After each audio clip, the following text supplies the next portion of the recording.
नमस्कार, स्वागत है आपका मनी 9 के इस स्पेशल शो में। और आज बात एक ऐसी चीज़ पर जो अक्सर आपने सुनी ज़रूर होगी, लेकिन उस पर सेबी भी एक्चुअली कुछ ना कुछ करते रहते हैं, लेकिन पूरी तरह चीज़ें ना लोगों को समझ नहीं आती कि हो क्या रहा है। हाल का मैं आपको एक मुद्दा बताता हूँ। इनसाइडर ट्रेडिंग की मैं एक्चुअली बात कर रहा हूँ। इनसाइडर ट्रेडिंग पर सेबी काफ़ी एक्शन ले भी चुका है ताकि उसे रोका जा सके, लेकिन हाल में एक केस आया है।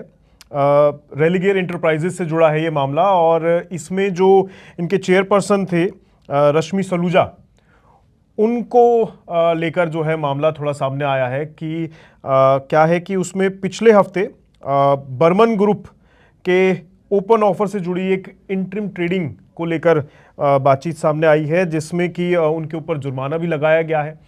तो ये पूरा केस क्या है, थोड़ा इसको विस्तार से समझेंगे आज, और साथ ही साथ ये भी जानेंगे कि सेबी के नज़र में ये केस कैसे आया, और इसमें जो सलूजा जी हैं उनका नाम कैसे आया, उन पे शक की सुई कैसे गई है, और बाकी चीज़ें भी आपको क्लियर करेंगे। और इस पूरे मुद्दे को विस्तार से समझाने के लिए हमारे साथ एज ऑलवेज संदीप ग्रोवर जी हैं। नमस्कार सर। नमस्कार सर, मैं अभी थोड़ा ऊपरी तौर पर लोगों को ये समझाने की कोशिश कर रहा था कि सलूजा जी से जुड़ा एक केस सेबी ने पकड़ा एक तरीके से, कह दीजिए, और इनकी तरफ शक की सुई गई है।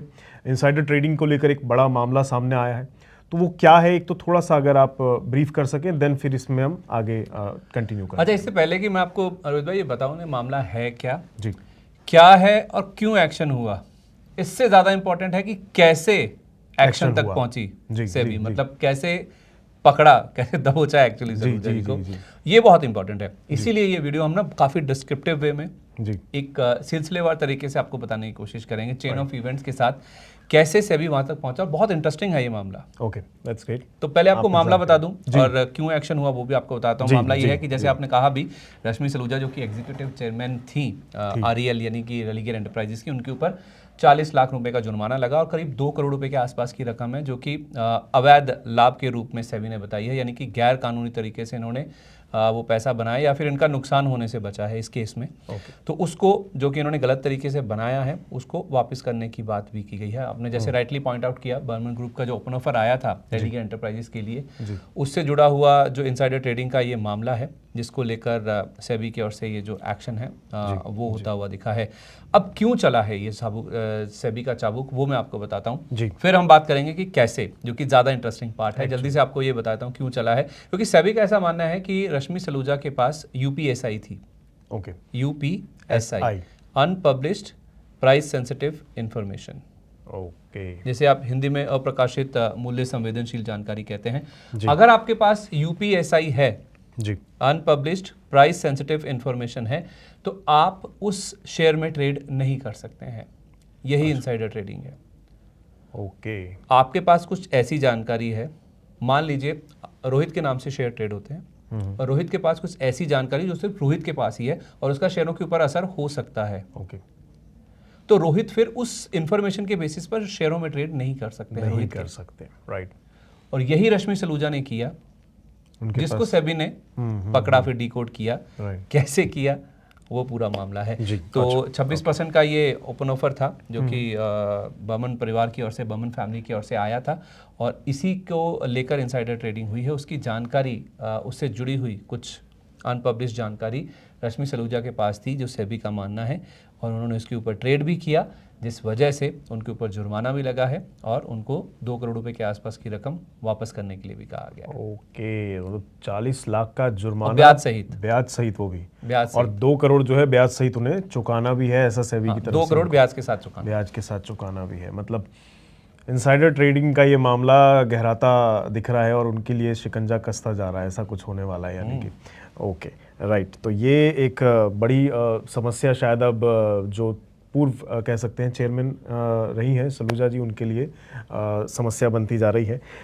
लेकिन सर, ये आपने चीज़ें जो बताई हैं, जो शुरू में एक आप जिक्र कर रहे थे, वो कैसे वाला, मैं उस तरफ ज़्यादा इंटरेस्ट लेना चाह रहा हूँ।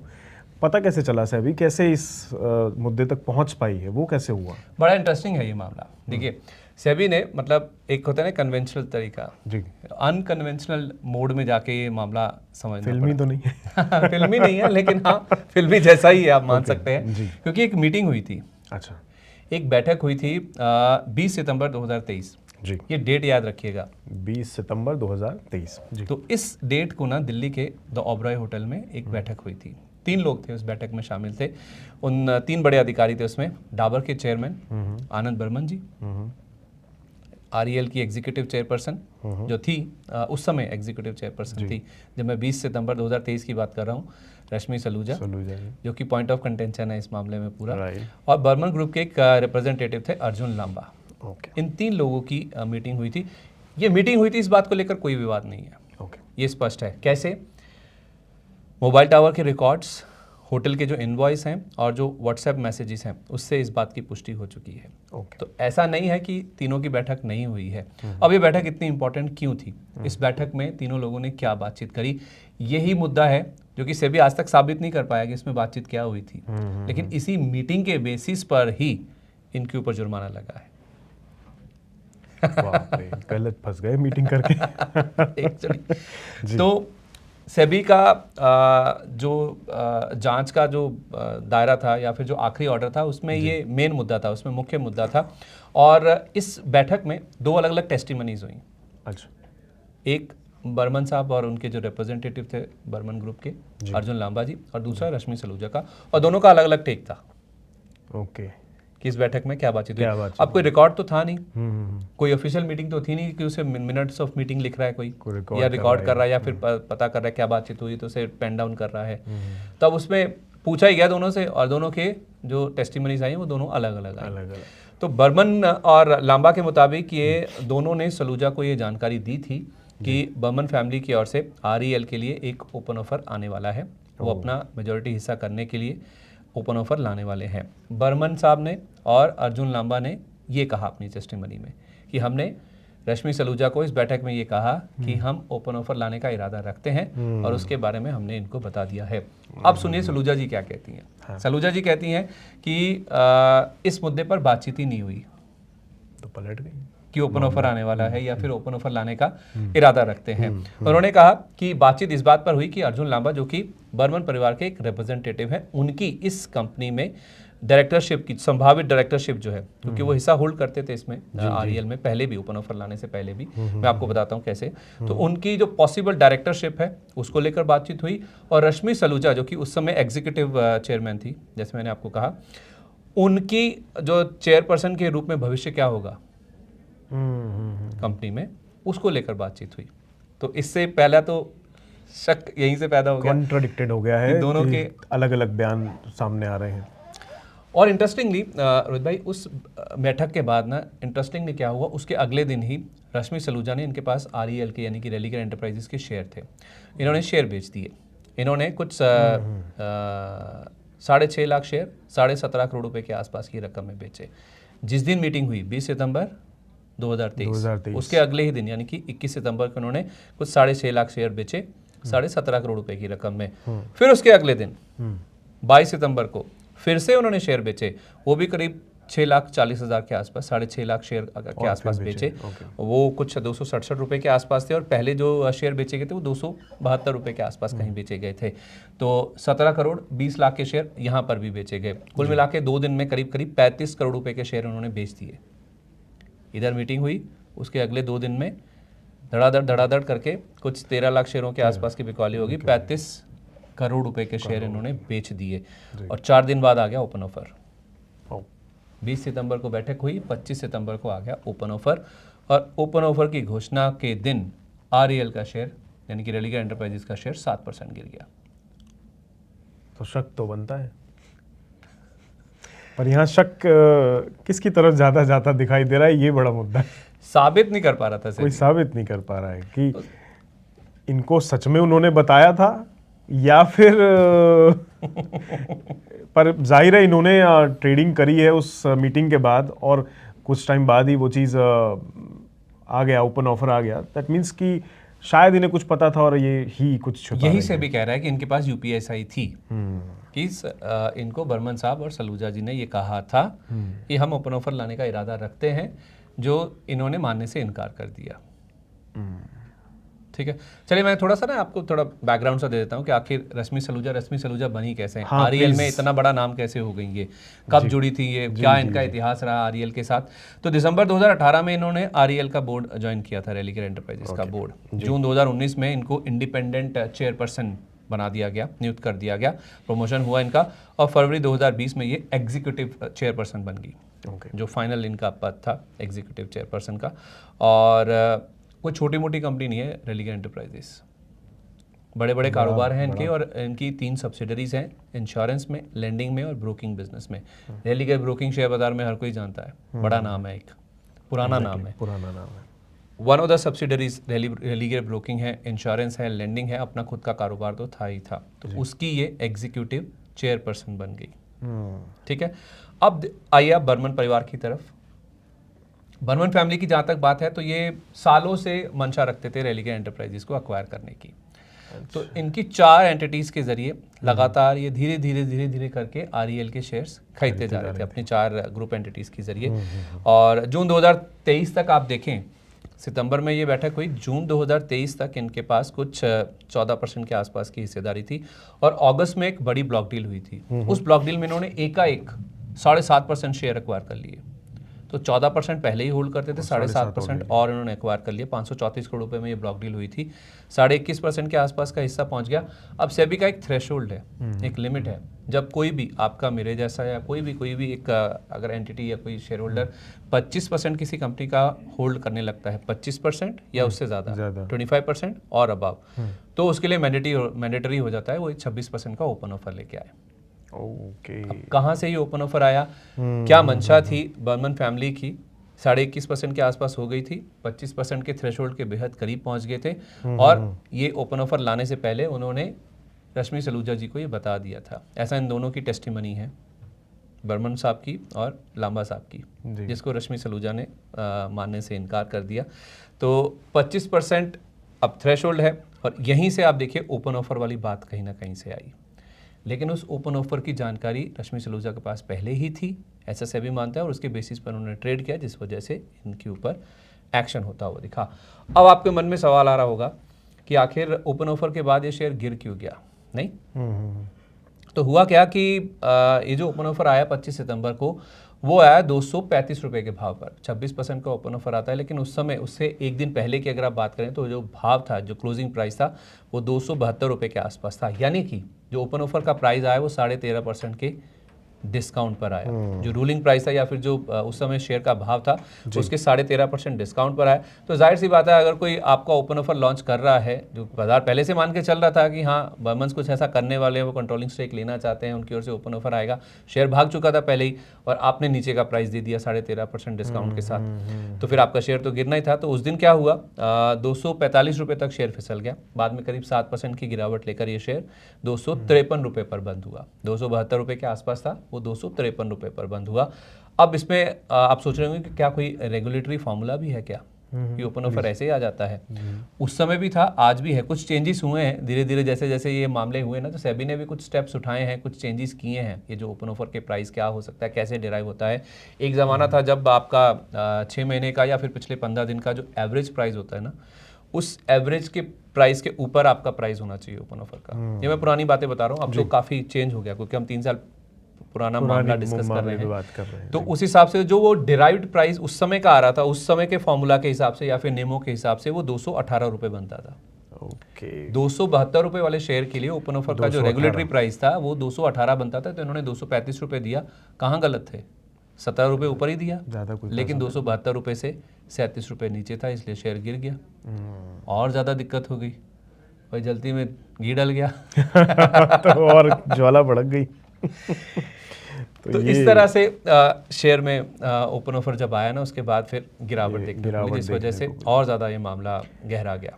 सर, जो सलूजा जी का मुद्दा है वो थोड़ा ना और मैं समझना चाहूँगा, क्योंकि जाहिर है सेबी का शक उनकी तरफ ज़्यादा है, लेकिन शक कैसे है, क्यों उनकी तरफ ही क्यों? मतलब मैं एक आम नज़रिए से देखूं तो दूसरी तरफ भी दिख रहा है कि उन्होंने उन्हें बताया। क्या सच में उन्होंने बताया? ये भी सोचा जा सकता है, देखने वाले भी ये सोच सकते हैं। शायद सलूजा जी सही हो, वो नहीं। तो ये दोनों तरफ बैलेंस हो सकता है, लेकिन क्यों सेबी को ही लगता है, जो थोड़ा वो क्लियर करें ताकि हमारा जो सोच है वो भी इस साइड आ जाए। आप मुझे एक बात बताइए, हाँ बताइए। अगर किसी को पता है कि ओपन ऑफर आने वाला है, जो कि इस केस में सलूजा जी को पता था, एज पर नहीं, अभी तो आप सेबी की तरफ से कह रहे हैं ना? नहीं, मैं टेस्टिमनी के बेसिस पे कह रहा हूँ। चलिए ठीक है। कि बर्मन साहब और लांबा साहब ने तो यही कहा ना, हाँ, कि उन्होंने हमने बता दिया था, हमने अपना जो इरादा है वो जाहिर कर दिया था। ओके। तो अगर आपको पता था, चलो मैं मानता हूँ कि मैं रश्मि सलूजा, जब मुझे पता है कि बर्मन ओपन ऑफर लेके आने वाले हैं, तो फिर तो आप अगर मान लीजिए सेबी है तो आप कहेंगे ना कि ठीक है, फिर तो आपके पास बढ़िया कारण था शेयर बेचने का। दैट टू, अगर आप होल्ड करते हैं, फिर आप क्या उस कंपनी के शेयर होल्ड करेंगे उस बंदे के नेतृत्व में जो आपकी कंपनी के लिए कम प्राइस दे चुका है, कम वैल्यूएशन दे चुका है, 272 के लिए 235 का प्राइस दे चुका है। क्या समझ रखा आपने?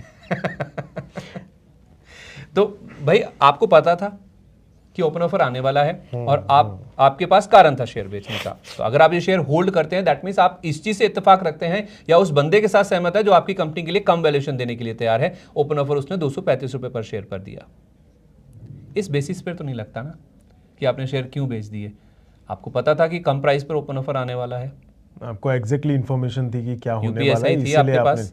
पर यहाँ सर ये भी तो चीज़ है ना कि वो अपने आप से ही अपने आप को कुएं में धकेलने वाले काम नहीं हो गया ये, कि आपको मालूम है कि ऐसा होने वाला है और आप अगर खुद से अपने शेयर निकाल देंगे बाजार में, तो इतनी बड़ी मात्रा में निकलेंगे तो सेबी की नज़र में तो खुद से आ गए कि आपने इतना बड़ा। अब यही सवाल है, तो क्या यही एक कारण था? क्या इसीलिए रश्मि सलूजा ने अपने शेयर बेच दिए?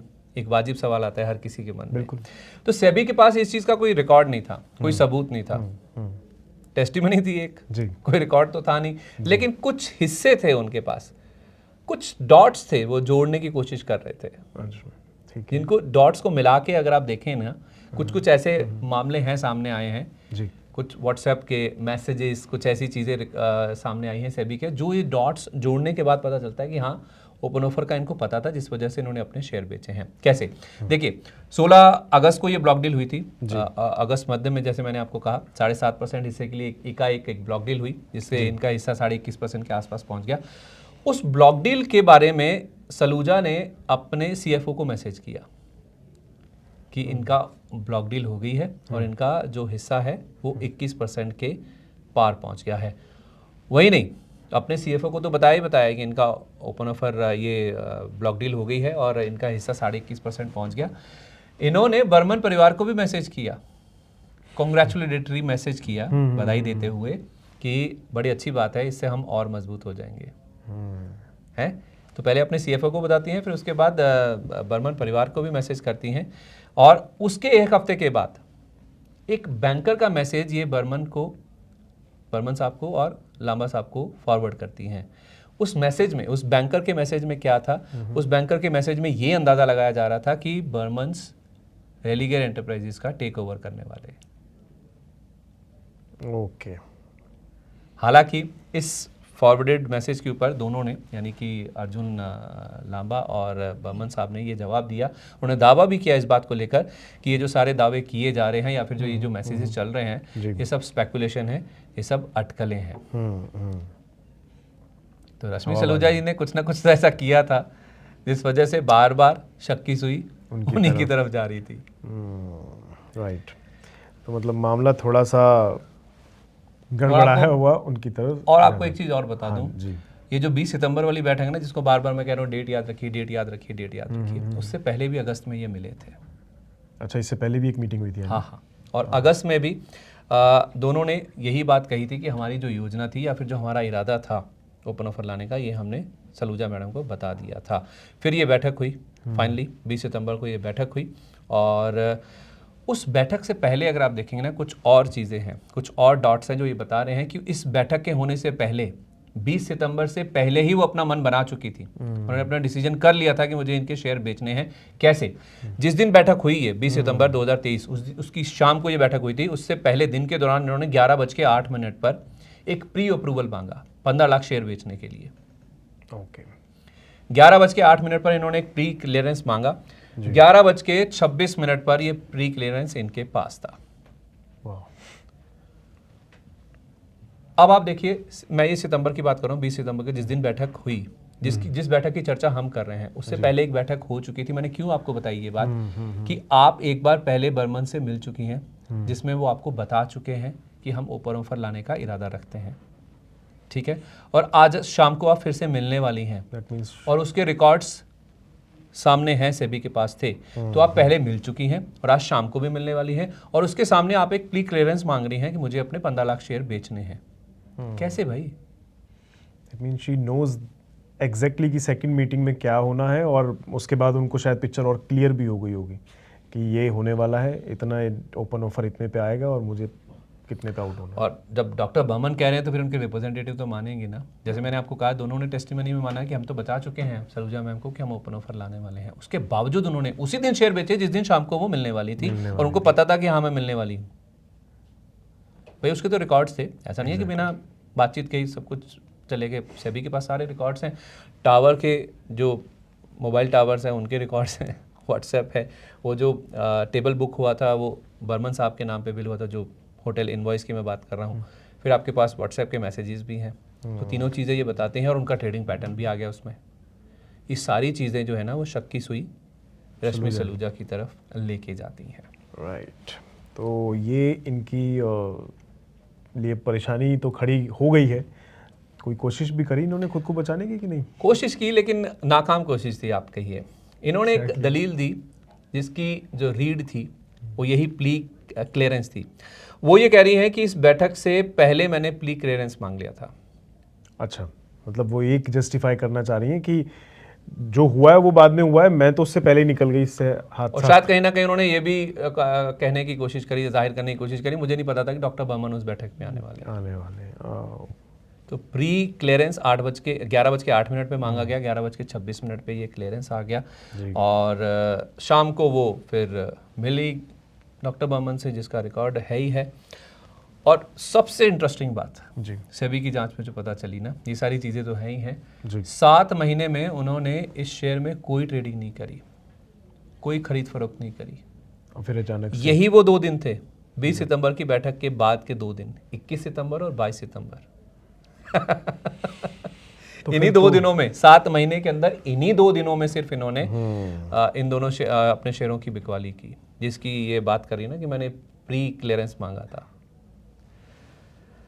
तो मतलब बड़ा खेलने की तैयारी थी इनकी, नाकाम रही कोशिश काम नहीं कर पाई, गड़बड़ हो गई, मामला थोड़ा उल्टा पड़ गया इनके ऊपर। बढ़िया है। तो और सर और थोड़ा डिटेल में बताइए ना क्या हुआ इसमें और क्या क्या। अच्छा, इसमें सबसे इंटरेस्टिंग बात और एक आपको बता दूं, इन्होंने एक मास्टर स्ट्रोक चलने की भी कोशिश करी अपने आप को बचाने के लिए। उन्होंने कहा कि मुझे इस पैसे की ज़रूरत थी, इस वजह से मैंने ये शेयर बेचे। किसे नहीं और 3 अक्टूबर को, सितंबर में ये बात हुई, तो 20 सितंबर की बात, 3 अक्टूबर यानी कि 15 एक दिन, 2 हफ्ते के बाद ही इन्होंने क्या किया, 3 अक्टूबर को इन्होंने 39 करोड़ रुपए से कुछ ज़्यादा की रकम के ना स्टॉक ऑप्शन एक्सरसाइज किए। किसके? आरईएल की, यानी कि रेलिगेयर एंटरप्राइजेज की एक अनलिस्टेड सब्सिडरी कंपनी है, जैसे आप हेल्थ इंश्योरेंस के नाम से जानते हैं कि इनकी अनलिस्टेड सब्सिडरी कंपनी है। इसके स्टॉक्स, इनके शेयर्स जो हैं उन्होंने एक्सरसाइज किए। 39 करोड़ रुपए से ज़्यादा के शेयर इन्होंने उस कंपनी के खरीदे, वो अभी भी ये होल्ड करती हैं ये। तो अब सवाल ये उठता है कि अगर सलूजा जी को सच में लगता था कि बर्मन का टेक ओवर आरईएल को डुबो देगा, तो फिर उन्होंने वही पैसा जो उन्होंने आरईएल से निकाला इस एंटिसिपेशन में कि वो डूब जाएगा या वो कंपनी को डुबो देंगे, इस वजह से शेयर नीचे आ जाएंगे, तो फिर वो उसी कंपनी की सब्सिडरी कंपनी में पैसा क्यों लगाएंगी? ये भी बात सोचने वाली है। बिल्कुल। तो बड़ा मास्टर स्ट्रोक था कि एक कंपनी से पैसा उन्होंने निकाला और दूसरे में, जिसको वो टेक ओवर करने वाले थे बर्मन, जिन्होंने कम वैल्यूएशन पे ओपन ऑफर लेके आए, लेकिन उसी की एक सब्सिडरी कंपनी में पैसा लगा भी दिया वो। तो 35 करोड़ आया, 39 करोड़ से ज़्यादा लगा दिया। 35 आया और 40 करोड़ से ज़्यादा लगा भी दिया, बची फिर भी नहीं। तो मास्टर स्ट्रोक चला भी, इसलिए मैंने कहा कि नाकाम कोशिश थी, उन्होंने कर तो लिया ये चीज़, गलत पड़ गया उनका कुछ, लेकिन चीज़ें आपके सामने हैं। अब सवाल यहाँ पे ये उठता है इस पूरे मामले को बताने के पीछे ना, बात ये है कि कोई पुख्ता सबूत नहीं था सेबी के पास, उसके बावजूद भी कार्रवाई हुई। और क्या बर्मन साहब और ये जो लांबा जी हैं, क्या इनकी टेस्टिमनी के बेसिस पर या फिर केवल इन्हीं की बयान के बेसिस पर सेबी को ये फैसला लेना चाहिए था? उन पे विश्वास इतना क्यों? उधर तो चलो सबूत खिलाफ होते दिखाई दे रहे हैं, इधर सब दूध के धुले। बस यही है कि माना जाता है कि ये सीक्रेट जानकारी, क्योंकि सबूत तो है नहीं, कोई रिकॉर्ड तो है नहीं, कि लांबा साहब ने और बर्मन साहब ने उनको ये सीक्रेट जानकारी दी, और उस सीक्रेट जानकारी जिसको सेबी यूपीएसआई मानता है उसके बेसिस पर इन्होंने ट्रेड किया। यही वो बेसिस था। किसी बर्मन साहब, किसी लांबा साहब की टेस्टिमनी के ऊपर एक्शन नहीं हुआ। सेबी का सिर्फ ये कहना था, सेबी कोई इस चीज़ का दावा नहीं करता कि उन्होंने अंदर की जानकारी पर ट्रेड किया, लेकिन हाँ एक बात की बहस ज़रूर वो करता है कि उनके पास अंदर की जानकारी थी, उनके पास अनपब्लिश्ड प्राइस सेंसिटिव इंफॉर्मेशन थी जिसके बेसिस पर उन्होंने ट्रेड किया। और यहाँ तक भी हुआ कि ये जो प्री क्लियरेंस इन्होंने मांगा था ना, उस पर इनको अपने जो कंप्लायंस ऑफिसर है उनसे एक वादा तक करना पड़ गया कि अगर मेरे पास कोई ऐसी जानकारी होगी, ऐसी इंफॉर्मेशन होगी, तो मैं फिर शेयरों में ट्रेड नहीं करूंगी।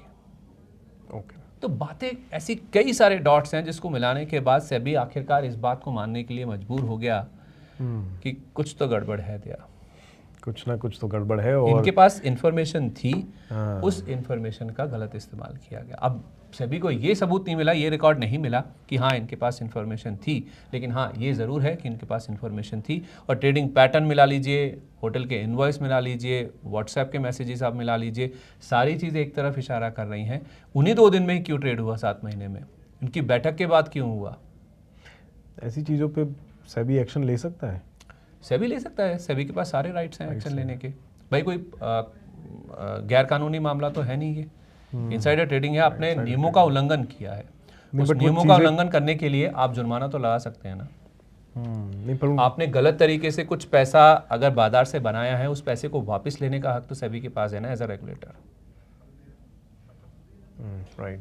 और वही सेबी ने किया भी, क्योंकि जो डॉट्स थे वो यही बता रहे थे, जैसे हमने 4-5 डॉट्स बताए मैंने आपको, जिनके ऊपर सेबी ने अपनी जांच में सारी चीज़ें देखी हैं, उसके बेसिस पर सेबी का एक्शन लेना लाजमी था। हालांकि कोई किसी कंपनी में, किसी भी बोर्ड में इनको हटाया नहीं गया, कोई डायरेक्टरशिप इनसे नहीं ली गई वापस। बस केवल जुर्माना लगाया, जानकारी इनके पास थी, सेबी इस चीज़ को मानता है, उसके बेसिस पर इन्होंने एक्ट किया, इसी वजह से सेबी ने रिएक्ट किया। एक्शन का रिएक्शन हो रहा है। हाँ एक बात ज़रूर है जी, शेयर होल्डर्स उससे पहले ही अपना फैसला सुना चुके थे। हाँ ये मैं भी समझना चाहूँगा कि उनका क्या। तो सेबी ने भले ही जांच की, जांच में थोड़ा समय लगा, उसमें उन्होंने अपना एक्शन लेना, पिछले हफ्ते एक्शन हुआ ये, लेकिन फरवरी 2025 में शेयरधारकों ने सलूजा को वोट आउट कर दिया था। इनका जो रीअपॉइंटमेंट होना था, 97% से ज़्यादा वोटिंग इनके खिलाफ हुई, इनके रीअपॉइंटमेंट के खिलाफ हुई। विश्वास टूट गया। तो 7 फरवरी को इन्होंने, यानी कि रश्मि सलूजा ने बोर्ड से एग्जिट कर दिया, और उससे जस्ट पहले फरवरी की शुरुआत में ही, फरवरी 2025 की शुरुआत में ही जो अर्जुन लांबा जी हैं उनको एग्जीक्यूटिव डायरेक्टर अपॉइंट किया गया। ये वही अर्जुन लांबा हैं जो उस मीटिंग में शामिल थे, जिन्होंने शपथ ली थी, जिन्होंने गवाही दी थी कि इनसाइडर ट्रेडिंग का खुलासा हुआ जिससे, और उस खुलासे की रीढ़ उनकी टेस्टिमनी थी, उनकी गवाही थी। ये तो उनकी गवाही से उन्हीं को फायदा नहीं हो गया कुछ? ये क्या हुआ? यही विधि का विधान है। अब यही मानिए, शेयर होल्डर्स ने फैसला लिया, एग्जीक्यूटिव चेयरमैन बाहर गई जिन्होंने इनसाइडर ट्रेडिंग की, और जिनकी टेस्टिमनी, जिनकी गवाही पे हुई, जो एक रीड थी, वो इस कंपनी के फिर एग्जीक्यूटिव डायरेक्टर अपॉइंट हो गए। कमाल है। तो भाई उन्होंने तो माना, हम बता रहे थे रश्मि सलूजा जी को कि हम ओपन ऑफर लाने का इरादा रखते हैं, हम मेजॉरिटी हिस्सा करना चाहते हैं, वो मानने को तैयार नहीं थी। उन्होंने फिर एक्शन भी कुछ ऐसे किए जो सेबी को नहीं समझ आए, फिर उन्होंने एक्शन ले लिया। तो खैर कुल मिलाकर थोड़ा सा पेचीदा मामला ज़रूर रहा ये, और पर सलूजा जी थोड़ी हल्के में छूट गई शायद। मतलब ठीक है, कहते हैं ना कि सबूतों का अभाव है, तो जुर्माना लगा भी, लेकिन सबूत नहीं था, इस तरीके सबूत नहीं था उस तरीके से। उनके शक जरूर था, शक के बेसिस पर और टेस्टिमनी के बेसिस पर, क्योंकि सेबी को ये जरूर पता था कि इनके पास कुछ अनपब्लिश्ड प्राइस सेंसिटिव इंफॉर्मेशन है। उसी बेसिस पर सेबी ने एक्ट किया कि इनके पास इंफॉर्मेशन तो थी, कुछ ना कुछ तो था। मतलब सिर्फ वही क्या कहते हैं कि जहां धुआं उठता है आग भी वहीं लगती है। कम से कम चिंगारी तो थी। कम से कम चिंगारी तो थी, तो कुछ तो था जिस वजह से ये सब हुआ है। अब वो बात अलग है कि एक को जुर्माना देना पड़ा, कम ही सही, और दूसरे को पोजीशन मिल गई। ये ना कॉर्पोरेट कल्चर की या कॉर्पोरेट वर्ल्ड की कुछ ऐसी चीज़ें हैं जो पर्दे के पीछे होती हैं। कॉर्पोरेट्स को ऐसा लगता है कि सेबी की नज़र नहीं है, ऊपर वाला सब देख रहा है। ऊपर वाले की नज़र तो ज़रूर होती है। तो सेबी के पास भले ही उस समय कैमरा नहीं लगा था वहाँ पे, लेकिन कुछ डॉट्स ऐसे मिला लिए, कुछ चीज़ें ऐसी थी, कुछ किस्से हिस्से ऐसे थे, इनको जोड़ के उन्होंने पूरी कहानी समझ ली। एग्जैक्टली। इसीलिए आप कह रहे हैं ना जो कि उन सस्ते में छूट गई या फिर हल्के में छूट गई, इसीलिए क्योंकि उनके पास सबूत नहीं था, रिकॉर्ड नहीं था, लेकिन समझ आ गई थी कहानी की कुछ गड़बड़ तो है, कुछ तो हुआ है ऐसा जो नियमों के खिलाफ है। राइट।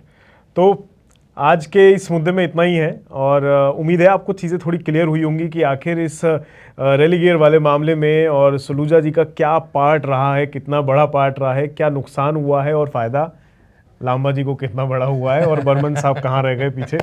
तो ये सारी मामले आपको उम्मीद है क्लियर हुए होंगे, और श्रेय जाता है संदीप सर को। इसके लिए सर बहुत बहुत शुक्रिया। उम्मीद है हमारे दर्शकों को काफ़ी कुछ चीज़ें क्लियर हुई होंगी, और बाकी ऐसी चीज़ों के लिए आप हमारे साथ बने रहें। दोबारा हम किसी न किसी नए मुद्दे के साथ आपके सामने आएंगे। तब तक के लिए दीजिए इजाज़त। नमस्कार।